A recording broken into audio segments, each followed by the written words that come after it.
কি গো, তুমি যে বিছনা থেকে উঠে চুপচাপ বসে আছো, কি হলো আবার তোমার?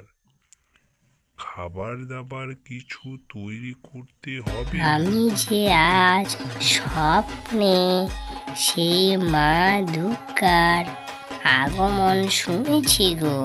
সেই কি ঢাকের আওয়াজ, মা আসছে।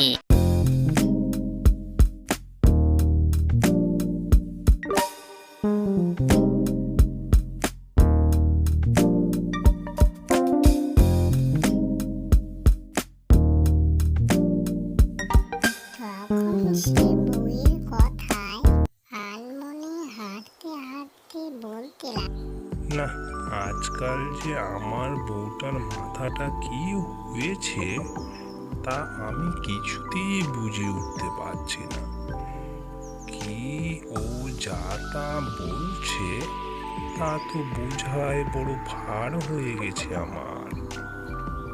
এই কথা চিন্তা করতে করতেই স্বয়ং দুর্গা দেবী আবির্ভাব হয়ে গেল তার সামনে।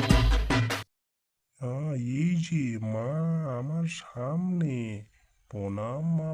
পোড়ামুখ, তুই আমাকে চিনতে পারলি না?